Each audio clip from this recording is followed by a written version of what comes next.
સ્વાધ્યાય 14.2 8મી રકમ 3 સિક્કા એકવાર ઉછાળવામાં આવે છે તો નીચે આપેલ ઘટનાની સંભાવના શોધો। એટલે 3 સિક્કાને આપણે એકવાર ઉછાળીએ અથવા તો એક સિક્કાને 3 વાર ઉછાળીએ એનો આપણે નિર્દેશાવકાશ લખીશું। તો અહીંયા પહેલા 3 સિક્કા છે એને HT 3 વાર ઉછાળવામાં આવે છે તો એનો S આપણને મળશે 3H પછી 3T HHT HTH THH same અહીંયા TTH THT અને HTT આવી રીતે n બરાબર 8 આપણને મળશે। હવે એમાં પાલી રકમ છે કે 3 છાપ મળે તે ઘટનાની સંભાવના શોધો। તો અહીંયા આપણે બધી ઘટના ધારી લઈશું, દરેકમાં લખીશું। ધારો કે ઘટના એ બને છે, નામ આપણે એ આપ્યું। કઈ બને છે ઘટના કે 3 છાપ મળે તો એની સંભાવના શોધવાની છે, એટલે કે પ્રોબ એ શોધવાનો છે। હવે અહીંયા આપણે એના ઘટકો લખીએ તો 3 છાપ મળે એવો એક જ છે કે H છાપ એટલે H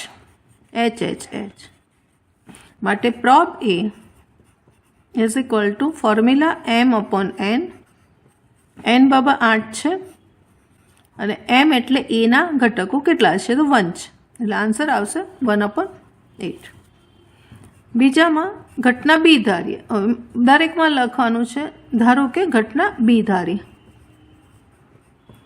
તો બી ઘટના કઈ બને છે અહીંયા કે 2 છાપ મળે, 2 છાપ મળે। અહીંયા 3 હતી, અહીંયા 2 છાપ મળે, સીધો જ એનો આન્સર હવે લખી શકશું। ફોર્મ્યુલા બધામાં m/n વાપરીશું, nની જગ્યાએ 8 લખીશું અને mની જગ્યાએ જે ઘટના બને છે એના ઘટકો એસમાંથી જોઈને લખવાના સીધા।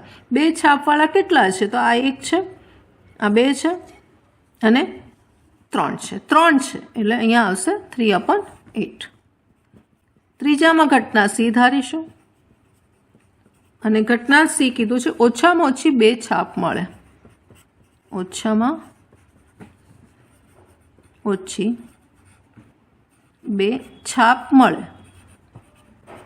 તો અહીંયા પ્રોબ સી m બરાબર 8 n બરાબર 8 અને હવે ઉપર m કેટલા છે એ જોઈશું। ઓછામાં ઓછી 2 એટલે 2 તો ખરી અને 2 થી વધારે છાપ મળે, એટલે આ 2 વાળું તો 3 હતું અને વધારાના આ પણ આવશે।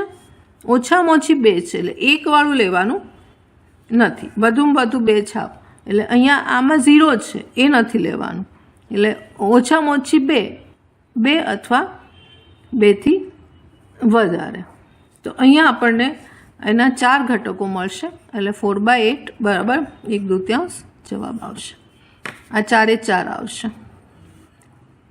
ચોથું જોઈએ, ઘટના ડી ધારીએ તો અહીંયા આપ્યું છે વધુમાં વધુ 2 છાપ, વધુમાં વધુ 2 છાપ તો પ્રોબ સી માટે પ્રોબ સી બરાબર m એટલે 8 છે, વધુમાં વધુ 2 નો અર્થ 2 અને 2 થી ઓછી, એટલે 2 વાળા આટલા છે 1 2 3 અને 2 થી ઓછી એટલે આ બધા જ આવી જશે, એટલે આ ખાલી 3 વાળું નહીં આવે, બાકીના બધા 7 એ 7 આવે છે, એટલે આન્સર આવશે અહીંયા પ્રોબ સી બરાબર 7/8। પાંચમામાં ઘટના ઈ ધારીએ તો ઈ આપેલું છે એક પણ છાપ નહીં, એક પણ છાપ નહીં મતલબ એક પણ એચ ના આવવો જોઈએ। તો અહીંયા પણ પ્રોબ ઈ અહીંયા લખીએ તો એક પણ છાપ નહીં તો એવો કેટલો ઘટક છે, આ બધામાં એચ છે જ, એક જ છે TTT એટલે એક જ ઘટક છે એટલે 1/8 એનો આન્સર આવશે। છઠ્ઠી ઘટનાને આપણે એફ નામ આપીએ ધારો કે ઘટના એફ બને છે, 3 કાંટા મળે, 3 કાંટા મળે, બરાબર 3 કાંટા, એટલે પ્રોબ એફ લખીશું. નીચે આવશે 8, 3 કાંટા એટલે 3t મળે, એટલે એક જ સભ્ય છે, એટલે એનો જવાબ આવશે 1/8. 7મી ઘટના બને છે ધારો કે જી, અને માત્ર એમાં બને છે માત્ર 2 કાંટા મળે, માત્ર 2, માટે પ્રોબ જી બરાબર 8 નીચે આવશે. માત્ર 2t હોય, t 2 છે, કેટલા છે તો 3 જ છે ઘટકો, એટલે અહીંયા જવાબ આવશે 3/8. પછી 8મી જોઈ લઈએ, ઘટના એચ લઈ લઈએ. ધારો કે ઘટના એચ બને છે, એક પણ કાંટો નહીં, એટલે એક પણ ટી નથી, બરાબર, એક પણ ટી નથી, એટલે પ્રોબ એચ નીચે આવશે 8. એક પણ ટી નથી, જો ટી જ્યાં પણ નથી એ નથી લેવાનું, એટલે એક જ આવશે એચ એચ એચ એચ, જવાબ આવશે 1/8. અને છેલ્લું છે 9મું, તો એને ઘટના આઈ કહી દઈએ કે ધારો કે ઘટના આઈ બને છે વધુમાં વધુ 2 કાંટા, એ ઘટના બને છે વધુમાં વધુ 2 કાંટા, એનો મતલબ શું થયો, પ્રોબ ઈ આઈ અહીંયા 8, વધુમાં વધુ 2 અને 2થી ઓછા, એટલે 2 જોઈએ અને 2થી ઓછી ટી જોઈએ, એટલે 2t, 1t અને 0t. તો ટી 2 આ છે, અહીંયા છે 2t, અને આ બધામાં 1 છે અને 0t છે, એટલે 2t, 1t, 0t. આ એક જ નહીં આવે, 3t વાળું નહીં આવે, એટલે 7 ઘટકો આવશે, એટલે આન્સર અહીંયા આવશે 7/8 આવશે. સ્વાધ્યાય 14.2ની 9મી રકમ, જો કોઈ ઘટના એની સંભાવના 2/11 હોય તો ઘટના એ નહીં એની સંભાવના શોધો. અહીંયા આપણને આપ્યું છે એની સંભાવના, પ્રોબ એ બરાબર 2/11 આપેલું છે, તો એ નહીં મતલબ એ ડેશ, એ એટલે છે અને એ ડેશ એટલે નહીં, તો અહીંયા પ્રોબ એ ડેશ શોધવાનું છે કીધું છે. પ્રોબ એ ડેશ શું છે, હવે આપણી પાસે ફોર્મ્યુલા એ છે જ કે પ્રોબ એ બરાબર 1 - પ્રોબ એ ડેશ, માટે પ્રોબ એ ડેશ બરાબર થશે 1 - પ્રોબ એ, એટલે અહીંયા મૂકી દઈએ 1 - આપણને આપેલું છે 2/11, માટે આન્સર આવશે 9/11, એ નહીં 9/11 આવશે. સ્વાધ્યાય 14.2ની 10મી રકમ, શબ્દ છે એસેસનેશન માંથી એક અક્ષર યાદચ્છિક રીતે પસંદ કરવામાં આવે છે, તો પહેલું તે સ્વર હોય, બીજું તે એક વ્યંજન હોય, તો પસંદ કરેલા અક્ષરની સંભાવના શોધો. અહીંયા ટોટલ 13 અક્ષરો છે, n બરાબર 13 છે.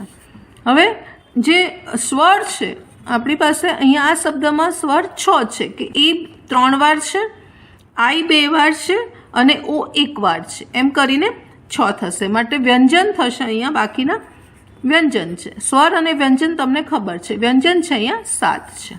હવે પહેલો આન્સર આપવાનો છે, આપણે ધારી લઈશું કે ધારો કે ઘટના એ બને છે કે એક સ્વર છે, બરાબર, એક સ્વર છે, તો એની સંભાવના શોધવાની છે, માટે પ્રોબ એ બરાબર ફોર્મ્યુલા આવશે m/n, n એટલે 13 અને સ્વર છે 6, એટલે પહેલો જવાબ આવશે 6/13.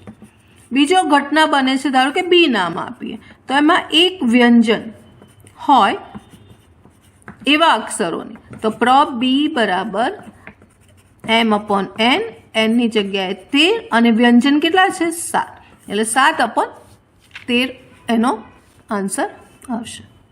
સ્વાધ્યાય 14.2ની રકમ નંબર 11, એક લોટરીમાં એક વ્યક્તિ 1 થી 20 સુધીની સંખ્યાઓમાંથી 6 જુદી જુદી સંખ્યાઓ યાદચ્છિક રીતે પસંદ કરે છે.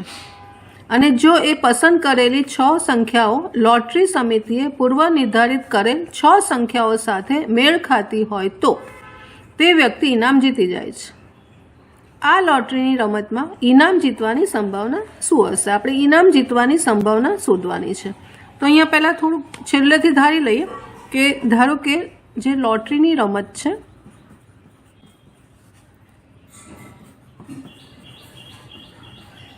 લોટરીની રમતમાં ઇનામ જીતવાનું છે ને, તો ઇનામ એની સંભાવના શોધવાની છે. ઇનામ જીતવાની ઘટના બને છે એને આપણે એ કહીએ.